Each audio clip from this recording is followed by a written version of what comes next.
let's get straight into it for tonight's SHTF news on the 27th of November 2021. SHTF news. And now, the news. Stand by. In 3, 2, 1. And now the news, as we like to do. Welcome to the SHTF news, your preparedness disaster breaking news with your host, Andy. And thank you so much for joining us for this breaking news report, where we tend to go through a general list of subjects to cover most of the things hitting the fan right now. So starting off with the top stories, we'll get into the disaster maps, look at earthquakes, the Palma volcano.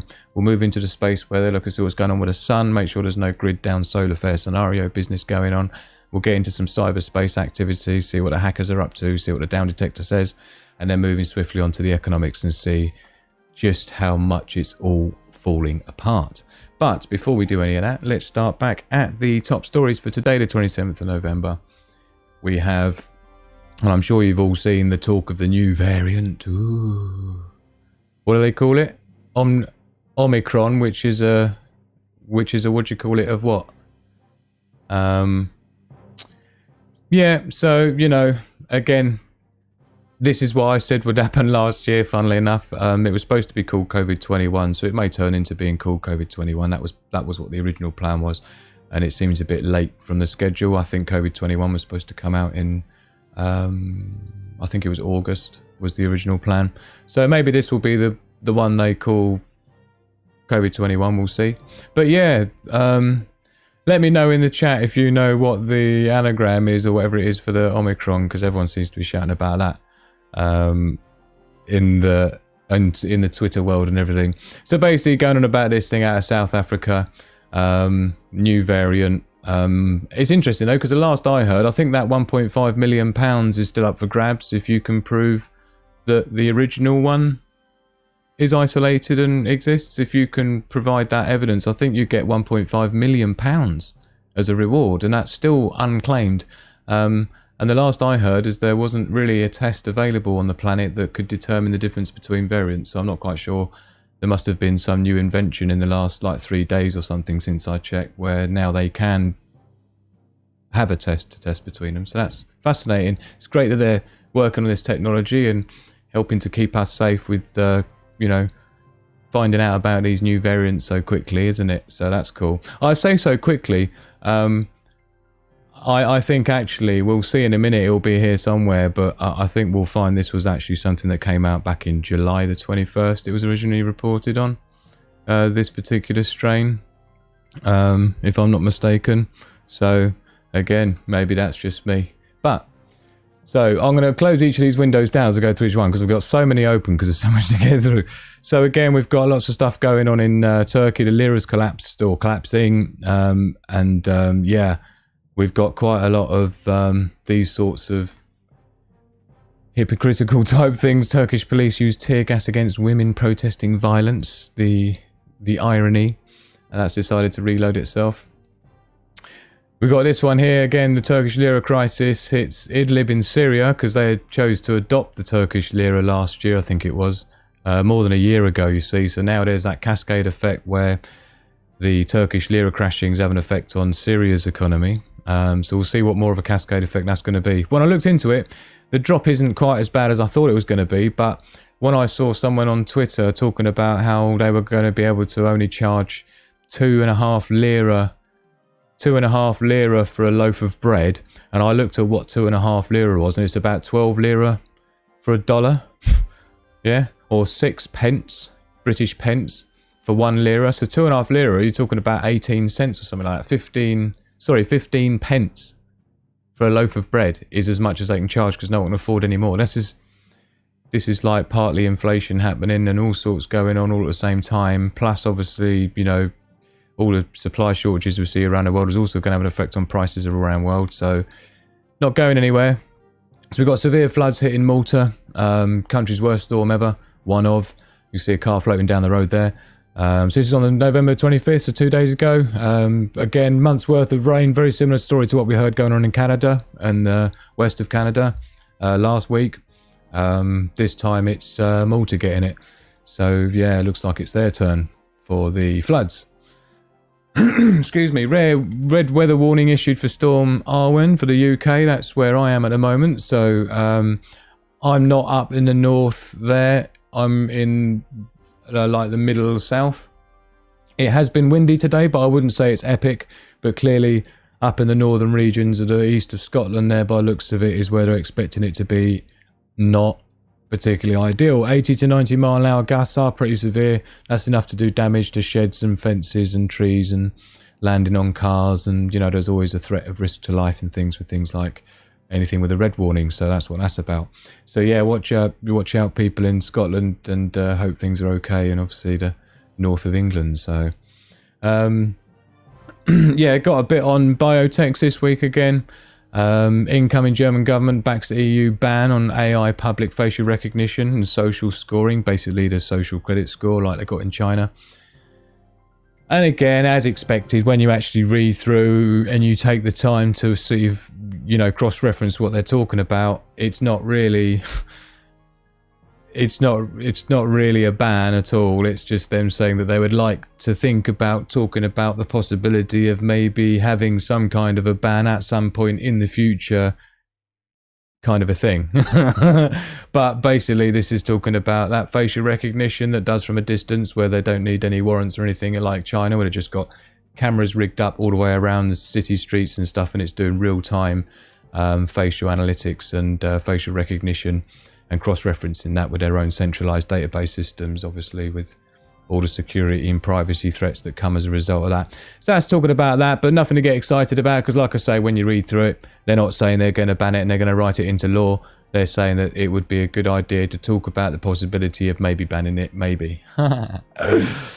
Oh dear, which is just another way of saying you need to offer us more money to not ban it. By the manufacturers, right?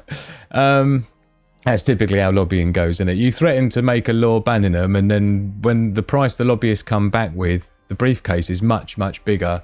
If you've put some news stories out saying that you're considering banning it, that's when you get the really serious briefcases of money. And, you know, properties in the Cayman Islands thrown in for good measure as well. So, yeah, that'll probably be part of what that is. So we'll keep our eye on that anyway moving forward. So I found this as well, which is interesting, because this is one of the ways you can figure out what's coming down the pike, right? You can see what contracts are being passed from what businesses, and if you know what businesses to keep the eye on with biometrics and stuff, you can see Australian law enforcement are going to start using fingerprint technology real time. Again, we're talking about, I did touch on this on a slightly different project being rolled out somewhere else with a similar thing to do with these sort of on location, handheld, fingerprint reading, biometric scanning devices that the law enforcement specifically are going to be, looks like, loaded up with, right? I saw something else as well a few weeks ago where, do you know where you have the police officers have the cameras mounted to their chests and stuff like that? Where that was being fed into that similar AI system that Germany just there was saying that there would be a good idea to think about the possibility of maybe considering maybe doing a little bit of banning. Yeah, that's a similar system which can run real time in the device, so that literally as the police officer's walking around the street, it's just scanning people all the time. And if there's anyone who's like sort of skipping bail, or, you know, maybe out on the street when they're not supposed to be because they haven't had the juice, then it will know immediately that they haven't had the juice, and obviously they'll be bundled into some sort of a cage and then driven off somewhere random, never to be seen again. So, similar thing just been rolled out in Australia. So sorry about that, guys. Looks like you're going to be dealing with that as well. And Mississippi, we've got loads of other countries following suit. So let's just assume that this is what we're going to expect to see everywhere, as was already part of the plan more than 2 years ago. Let's just say that. So, ice sheeting, this is in Iceland. I like to keep my eye on Iceland volcano because it does cause quite a lot of disruption to things like aviation, and being in the Europe here, with the trade winds and things like that, we typically can be affected by it. So it affects quite a big population. But it's just basically talking about there's like flooding going on underneath the rocks, which is a good indication that something's bubbling up, right? And apparently that's exactly what happened the last 3 times it erupted. Excuse me, it went through the same process where I'm sure it had it somewhere, and it listed the years of when it last happened. Here we go. This happened in 2004, and before that in 1934 and 1922. So what happened then, which led to eruptions, is happening now. So of course, you know, it doesn't mean that previous performance can be a predictor of future outcomes, but you know, correlation, causation, you know, there is a high chance that that could start bubbling up. So again, that's something else I'm going to start keeping my eye on for you as well, right? So extreme winds hit part of the UK. We're just looking at that. Not quite sure. It does talk here about power cuts as well. I've got this one up, and it talks about 143,000 customers without power there. Look, storm is now pushing frigid Arctic air towards Europe and bringing snow to Spain.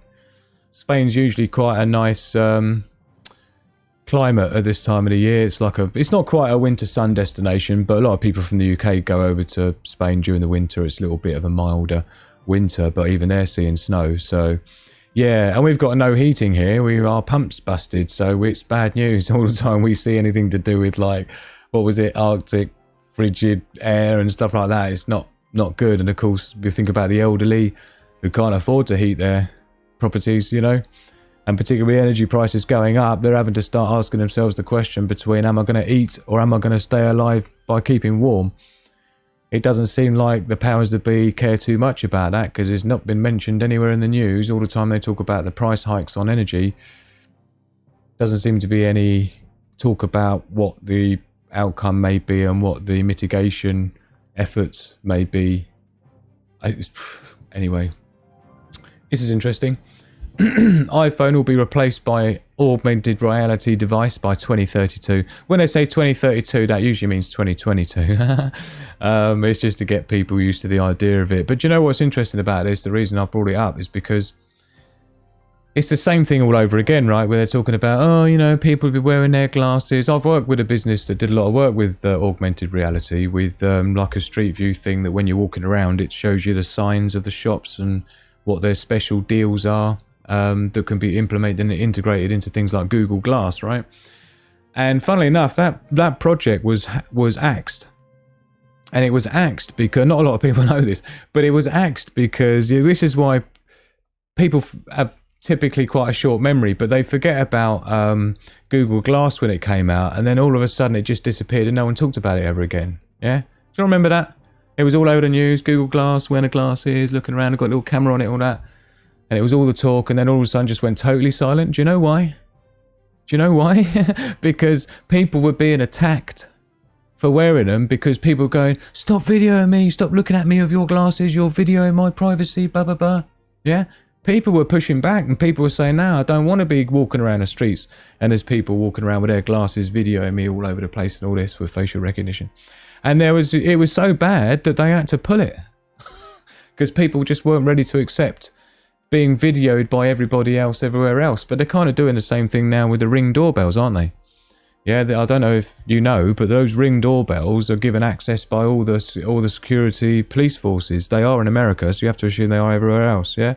So Amazon basically did a deal with the police law enforcement so that they could have backdoor logins to the Ring doorbells, so that in the pursuit of looking for a criminal or whatever, or not even a criminal, looking for a suspect, in a crime, they can basically tap into anyone's Ring doorbells and watch the street from any angle, any side of the street. Yeah, it's epic. So, you know, this is the problem, right? So this is why those Google Glass things just disappeared. But they actually mention in this report, it goes back to talking about a headset, an AR headset that works independently, right? And believe me, by 2030, this is why it's complete nonsense. Because by 2032, believe me, you ain't going to be wearing some stupid pair of glasses, right? It'll be some sort of, what do you call it, like Elon Musk is working on, won't it? It'll be properly connected in your head. And by then you won't even need to have those nano connections into the portion of the brain onto a piece of silicon connected to the actual skull. At that point, they'll figure out how to just do it MK Ultra style, with radio waves straight through your skull into the brain, right?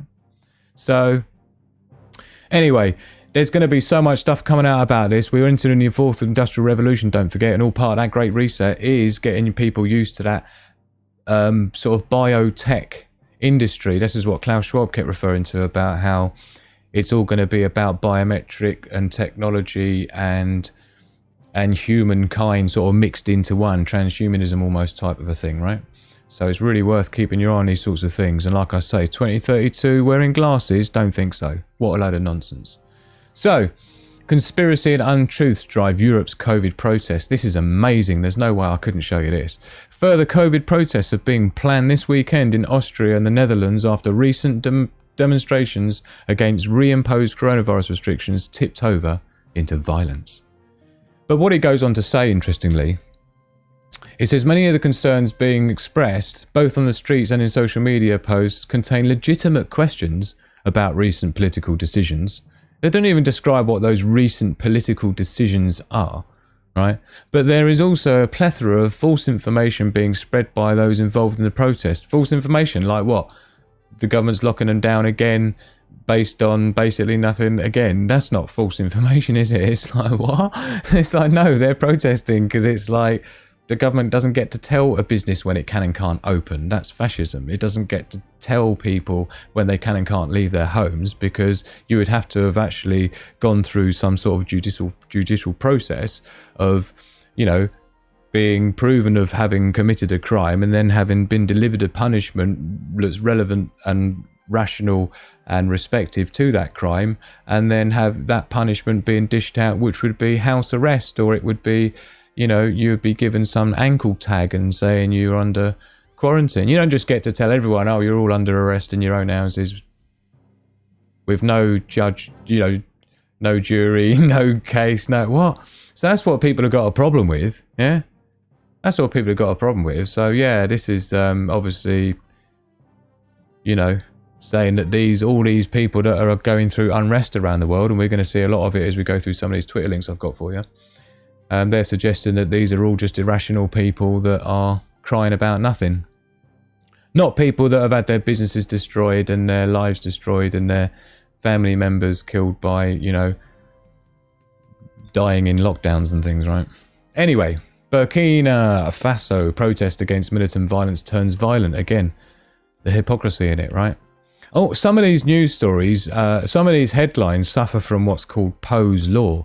I don't know if anyone's familiar with Poe's Law, but as a little brief, a brief snippet, Poe's Law is where things get so crazy that you actually end up not being able to figure out, is that a joke, or is it satire, or is it true, or is it...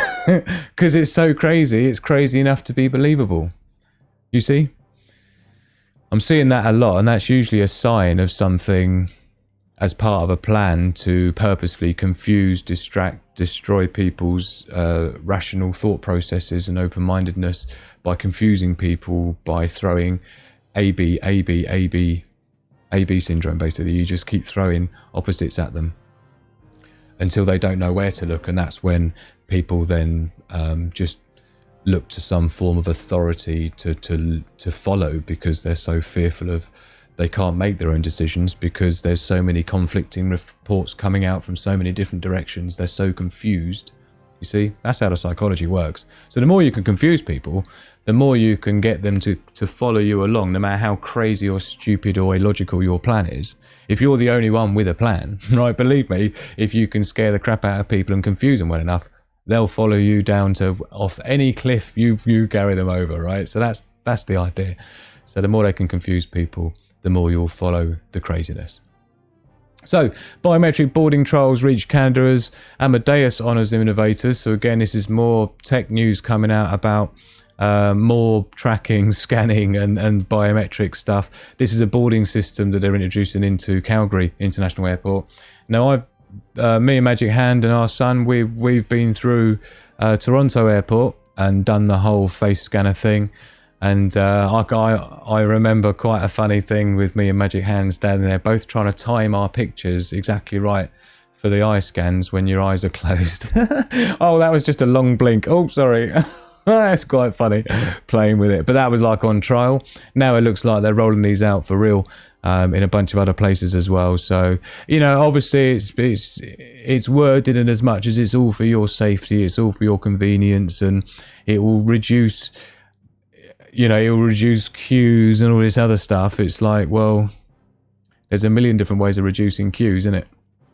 So that's like Motorola. When Motorola first came out with their implantable Palm RFID chip, and it was to solve the problem that they'd calculated that the average person takes about 1.3 seconds to open their phone with a code. And who wants to be spending 1.3 seconds? So I've got an idea. Rather than having 1.3 seconds opening your phone, let's inject you with an RFID chip.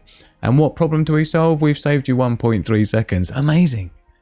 Amazing. That's the marketing. That was the marketing dude from Motorola, right? Justifying having an injection of an RFID chip to save you 1.3 seconds. Amazing. He should have said 1300 milliseconds. It sounds more, doesn't it?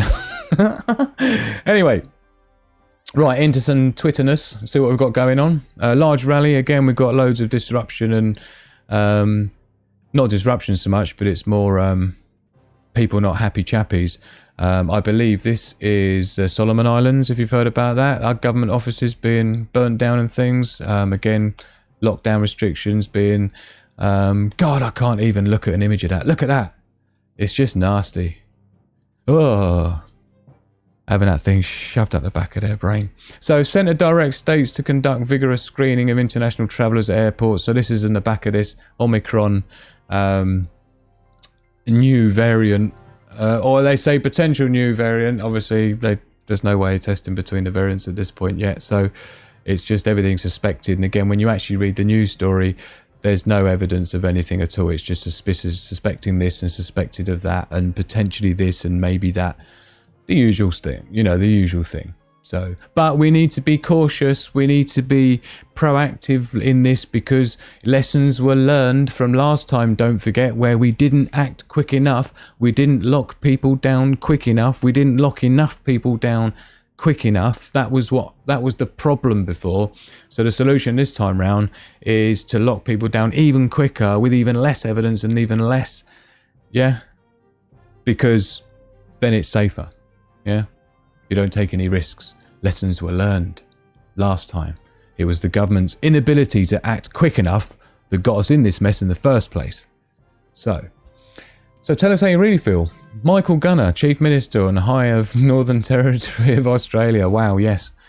There is an awful lot of people not particularly liking Mr. Michael Gunner this week, it seems. And if you've seen the videos...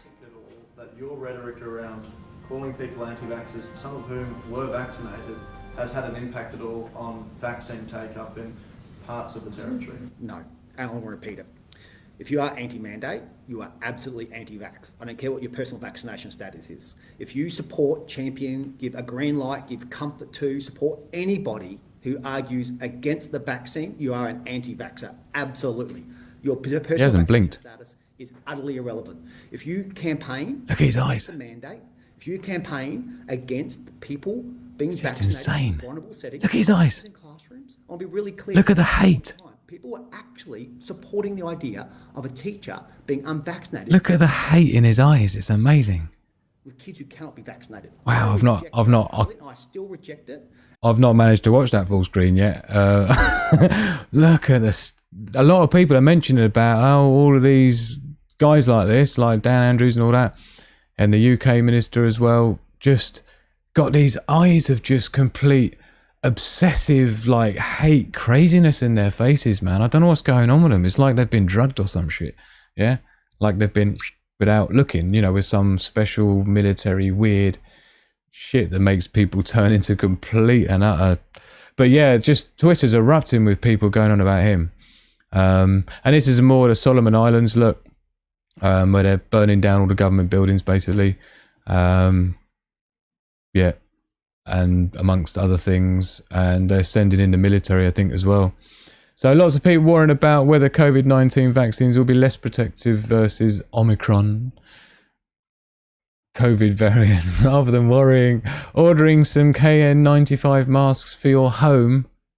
Find ones that fit your faces well and are comfy enough to wear. I mean, this is amazing. Every single check mark, it seems, as all they're just totally and utterly just wear your masks. Wear N95 masks. So basically, don't worry about the new variant, just wear masks again. So you can tell what the push is going to be, where all these stories are floating to the top. That's usually an indication of what they want people to think that other people think. So I'm starting to like Michael Gunner a lot. This is amazing. So despite what I just said about the whole of Twitter erupting with disregard for Mr. Michael Gunner, I think people will probably be angry at me that I just called him Mr. there and gave him the courtesy to call him Mr. But Michael, not liking it. And then you got someone like this. Look, I'm starting to like Michael Gunner a lot. He takes no shit. Tinfoil hat wearing tossers. NT Chief Minister and Aboriginal elders hit back at COVID false information. And then goes in to send an article that the first headline backs her claim up, but when you get to the paragraph 3, you realise the entire story doesn't make any sense, and it's just wow. And I just think this is another perfect example of menticide. Yeah, literally mental cases. Yeah. For fuck's sake, stop moaning about having to wear a mask again. Just do it and stop your fucking whining. I swear some of you, deserve to be on lockdown. Yeah. So now certain people are deserving to be. This is what. Right? Do you remember what I said to you in the quote tonight? What was tonight's quote? Yeah? Those who basically lose the debate result in slander, innit? Right? That's all we're seeing, just name calling everywhere. There is no debate, is there? This is people trying to have a debate, look. But they never get it. They just get ignored and batoned, basically. But yeah, so this Australia, some of the Perth, this is just a collection of some of the turnouts. Sydney, of people standing against people like Dan Andrews and Michael Gunner and things like that, and these crazy things they're coming out with, which are just insane. Vienna, Austria. So you can see this is happening all around the world. Yeah, this isn't just in a few places that a few people have got a bit of discontent. This is basically, I'd go as far as saying a majority saying, nah, there's got to be a line at some point, isn't there? So, you know, it's interesting because, as I said last week, wasn't it, about how Klaus Schwab said that we'll be entering a time of anger and violence and blah, blah, blah, and it's almost like he had a crystal ball in it. And by the way, that was just part 1. There's a part 2 and a part 3 of these series of videos of, you know, protests going on around the world as well, so it's absolutely rife. And check it out, Dutch find 61 COVID cases among South Africa passengers, because that's where they reckon it started off. And this is apparently how they're going to deal with it. I mean, look at these dudes. Imagine being like greeted by them when you get out of the airport. Yeah? What? Look at the state of it. Look at the state of it. What the fuck? So, oh yes, Australian government been put on. Michael Gunner has been served. He has been served, all these documents. Now they have been submitted into the Supreme Court of the Northern Territory. Good luck, Michael Gunner. Go away. Well, you want to say something, Uncle? No, not to him. No, not to him. So yeah, basically, obviously a lot of the things that have all been passed, they're all illegal. None of them have got any legal backing or anything at all to back any of these sort of things that the media are telling people, that the governments are telling people that they can or can't do. So, along with I think now that's about the 35th government that's been served around the world with all their illegal stuff they're doing, and so we'll see what comes of it. But yeah, he's now been served as well, so he goes up along with all those other people. I think Dan Andrews was served 3 weeks ago. Gladys, she was removed from office, wasn't she? For all her little underhanded bribe things going on with the big pharma behind the scenes. Gladys, Australian, what's it? So I'm sure they'll all start tumbling one by one. So yeah, quit lying to people and pushing your misinformation. Again, I was just reading through some of these people's rebuttals that are just ludicrous and nothing but just name calling. There's never any evidence for anything. And again, when you follow anything that they give you, it just ends up being nonsense. It's a headline, and then you actually read the thing, and then you follow the link, and it ends up nowhere, talking about some study that some pharmaceutical company did on its own stuff in 1984. It's like, what? What is that to do with anything? But people don't check. People don't check anything. They read a headline and go, oh, that must mean that's what it is then. It's so frustrating. I almost wish I didn't bother checking all the time, because it just, everything ends up in a dead end. Every claim, basically.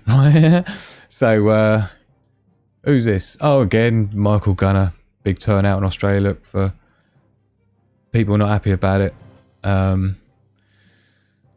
So, yeah, it's going to be tricky. I don't know how they're going to get it back on track. And, of course, with the news of Pfizer coming out saying, oh, don't worry about the new variant. We can tweak the juice. Yeah, we can tweak the juice. And, of course, they saw a stock increase, so that's always a winner. So as long as they're all right, looking good. So it's quite good, isn't it? It's quite convenient. Every time you get a variant, if you look back over the charts and you correlate it with the dates of things coming out about variants, you'll see that same spike every time there's a new variant. So it's good business in variants. So again, Honiara, this is Solomon Islands, and they're requesting the attendance of troops and things to help the cops get people back under control. The crazy lunatic conspiracy theorists that are running around the street complaining about nothing. They're going to be sending these guys in there to sort them out with their guns and masks. So yeah, basically that's going on. I tracked that down. I thought that was interesting because they did say they were sending them out there. I wanted to see who they're sending, and that's who they're sending. So what else we got? Sydney, Australia again, vaccine passport protests were going on. That was yesterday, I believe, or today for us, for them. Australia, obviously ahead of all of us in the world in terms of timeline. And then again, we got more coming in here from Horiara with the old protest fires and things like that. Look at the state of it. Look at the state of it. Just an absolute mess. And again, this mess... It's almost like, the way I see it is like the anger lasts for like a day or two, but the mess lasts for like a long time to clear that up and rebuild some of these buildings, you know? It's a tricky one. It's a tricky one. It's almost like they're playing the game they want them to play, you know? I said last week, didn't I? You know, before you can create a new system, you first need to tear the old one down. It's much easier to get the people to do it for you, isn't it? If you know what I mean. So, Turkish lira crisis hits Idlib in Syria. Again, this is getting back to that. It will cost 3 lira 24 cents to produce a bundle of bread. This is what I was saying about no choice to keep selling it at 2.5 lira, which just works out at basically nothing at all compared to what we pay. So, they're not going to be having a good time. And again, more of the results of the protests going on in... what else we got? Oh yes, this was quite an interesting one again, with people trying to answer other people's logic, and they come back with things like, they need to make mask wearing compulsory in libraries again. Library workers and library users should not be put at any unnecessary risk, plus improving ventilation. Okay. So, on that craziness... And that's the end of the top stories for today. I do very much hope that you enjoyed them. We're going to be getting into the disaster maps. The disaster maps next. We'll make sure we've got everybody's happy in the chat. So, because obviously I can't do anything while I'm doing the top stories. It's full on, so I can get through it. I've got no idea what the time is, but we're way overdue. So let's fly through disaster maps, and you'll be happy to hear that we haven't got too much epically causing us any troubles. It's mainly the usual volcanoes and wildfires. There's a few quakes, activities definitely up, but I wouldn't say there's anything particularly that I'm concerned about for the sake of you. And of course we've got those floods and the weather warnings there for the UK that we just talked about, and of course we're still dealing with some wildfires there in the US. But you know, loads of activity around here as well, by the way. Papua New Guinea area. We'll see that on these earthquake maps. Look, we might just give it a quick refresh because it's sat there for a while and it doesn't refresh the left hand list all the time. So 41 earthquakes. It was 47 earlier in the day today when I looked. This is the last 24 hours, 2.5 and above. And you see this cluster here I was talking about, that I was following earlier. around Papua New Guinea. Look, and this is a normal kind of a place to expect to see quakes, but usually what happens is they start off there and they start off deep, and then they travel around the ring of fire almost in a line. Yeah, when you study it long enough, you see these patterns. But you'll notice that a lot of these quakes here, it will show you like 51 kilometers, 67 kilometers depth. When I'm talking deep, I'm talking like hundreds of kilometers deep, like 300-400 kilometers deep. Yeah. It's amazing, isn't it, when you use the scale of the Earth when you're talking about earthquakes that are happening like 300 kilometers deep, you know. So yeah, it is quite active, but of course this doesn't include the La Palma quakes, so we like to look at those separately. And again, we're going to refresh this as well because it's been sat there for about half an hour. So at the moment it says 23 quakes magnitude 3 and above, and 47 between 2 and 3. So let's just refresh that quickly and see what it says now. So now it's talking about 46 quakes and 24. And again, this is quite a large number. And what I would say is I'm noticing that the quakes here are becoming more of the smaller quakes and fewer larger quakes. And several weeks ago, I did warn people that when we see no small quakes and one big quake is bad news, because it means energy's building up. And if you remember, I said to you, what you want to see is lots of little quakes happening frequently, and it's that energy being released in a little bit more of a controlled manner, right? Rather than that pressure building up like a pressure cooker and then going boom, and that's when we see epic activity enough to make half the mountain slide into the ocean, create a tsunami that hits the east coast of America, and ting.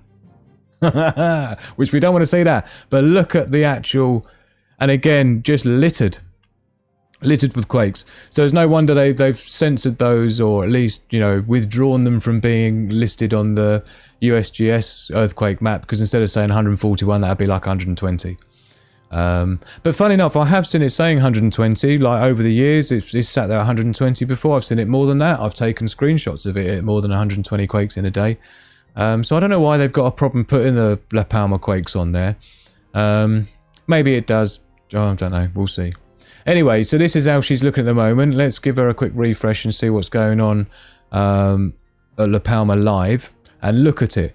Yeah. And I'll tell you what, this top left corner here image, you should have seen it earlier today. The entire thing was coming over the side. I've never seen anything like it. It's definitely not going down. It's going up. The activity, I mean, yeah. So that's a big concern. And again, every time I refresh it, it's, you know, it's not what I'd call ideal. And what I find interesting with that is that when I look at the windy map here, and I was looking earlier today at the SO2 levels, yeah, for the sulfur, which is what causes the acid rain from volcano eruptions, right? And there was literally nothing at all coming from anywhere near La Palma. Which doesn't make any sense, does it? Because we've just seen that it's epic. And when you see it in the daytime, it's epic. We can probably rewind it, actually. Here we go. Yeah? Especially now it started hitting the sea. Look at that. Roaring. So, and there's these new tongues that are being created as well down into the sea and hitting the salt water, which is creates the poisonous gases that I mentioned last week, yeah? But it's just interesting that, again, I hope they're not going to start censoring blimmin' air quality on... For this, it just doesn't seem right, because this wasn't here before, so this is emanating from somewhere else. So I need to keep my eye on that and see what's going on, because every time I've looked here before, there's a big old stream coming off here, and usually going... You look at the wind direction, going to the east, look. But there isn't. I don't know. I'll have to keep my eye on it and let you know as we go. So, anyway, that is the disaster maps. Looking at La Palma and earthquakes and ting. Next onto the space weather, so we can see what's going on in the world of the sun. And to be honest, I don't think there's much we need to worry about. It's really quiet, actually. And if you remember last week on the SHTF news, I mentioned one of the sunspots that was coming back round from the backside, that was the one that gave us the X-class flare the month before, because don't forget it takes 28 days for the sun to rotate, do one full rotation. Looks like that browser's crashed anyway, to be honest. But yeah, so it takes 28 days to do one full rotation. And so as the sunspot came back round into Earth view, it's basically just disappeared and disintegrated, so we don't have to worry about that anymore, which is nice. And we got a clean bill of health up the top there, all green, look, nothing to worry about, no big solar storms coming in, no geomagnetic activity particularly. There's not even really any coronal hole streams to worry about either, so at least we can feel nice that we ain't got to worry about that as something else to worry about in our little daily lives, isn't it? So that's the space weather, and again we can crack straight into the cyberspace world and see what's going on with the hacking bidnet. And I'll tell you what's interesting is this is some of the lowest numbers I've seen, interestingly enough. You see the UK there at 1.5 billion attacks over the last 24 hours. That's usually up at about 3. Always above 2. Always above 2. And even on the attack origins as well, America up there at the top. Attack origin, as in where the attacks are coming from, you naughty, naughty boys and girls. And those in between. 2.7 million, and again that's way below what I'd normally see. So actually the land of the interwebs is looking pretty calm. Downdetector looked like we had some gaming servers struggling a bit earlier on, but other than that it's looking alright. And make sure there's no problems here with PayPal. No, that's looking alright. I like to check in on PayPal and make sure it's not PayPal's down is why there's nothing coming in. Now, what are you joking? So let's pop back to the agenda. So that's the cyberspace. Everything's looking like a clean bill of health there. Moving on to economics and cryptos and stuff.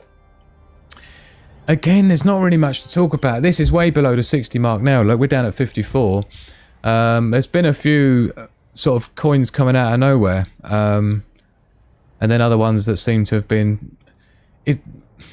I need to do a whole dedicated session on this because I explained last night to Magic Hand how the blockchain works and what it is and what mining actually is and what blockchains are and how they're used. And since obviously I come from a computer programming background and I've done things like blockchain programming, developed smart contracts. I haven't deployed any, but I've developed smart contracts and things, so I've got a great understanding of all of the ins and outs. So I am planning on doing a new segment that will be sort of almost somewhat dedicated to unwrapping the crypto stuff. So for those that don't really understand it, it's really important that we start talking more about it, as I've said before, because it's going to become more and more part of our daily lives.